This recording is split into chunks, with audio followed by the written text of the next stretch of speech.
Hellenkeller, Chapter 2. Mr. and Mrs. Keller wrote a letter to the Perkins Institution. A teacher wrote back. Her name was Anne Sullivan.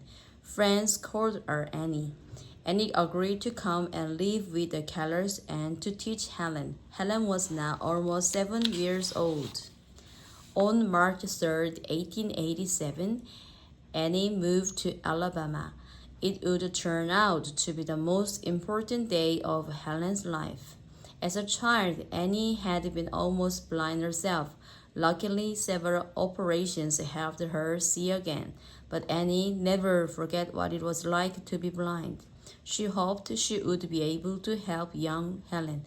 Right away, Annie saw that Hellen was a tall, pretty girl. But she also saw that Hellen was not happy.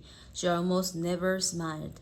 Hellen could not understand the world around her. She lived in the darkness and silence. She could not tell people how she felt. No wonder she was so unhappy.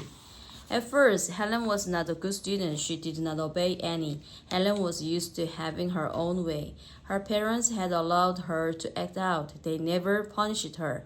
They thought she could not control her behavior. Annie had to teach Hellen everything. She was very strict with her young student. Hellen was strong and stubborn, but so was Annie.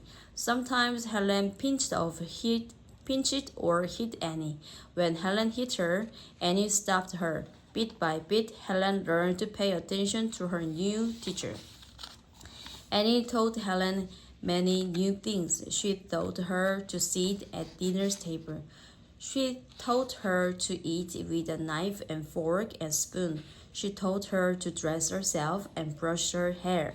Annie wanted to teach her students something that was even more important. She wanted to teach young Hellen how to understand words. At the Perkins Institution, Annie had learned a special finger alphabet. Different hand positions stood for different letters. She could not speak to deaf people by spelling out words with her hands. Hellen had lost her sense of sight and her sense of hearing, but she still had her sense of touch. Annie tried to teach Hellen the special alphabet. She spelled out one word after another inside Hellen's hand. Hellen copied Annie and repeated the finger movement. She learned how to spell doll, cake, milk, and mug, but she did not understand what the words meant. Annie tried over and over, but Hellen still did not understand. One spring day, Annie and Hellen went for a walk outside. Annie took Hellen to a well. The teacher pumped some water and let it run over Hellen's finger.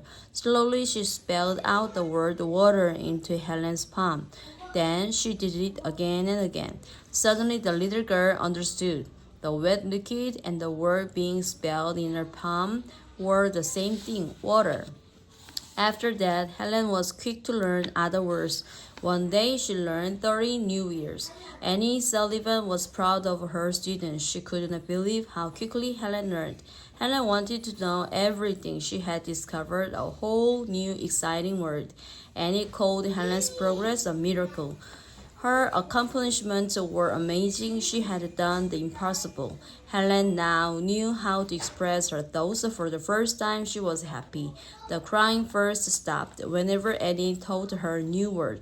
Hellen threw her arms around her teacher and kissed her.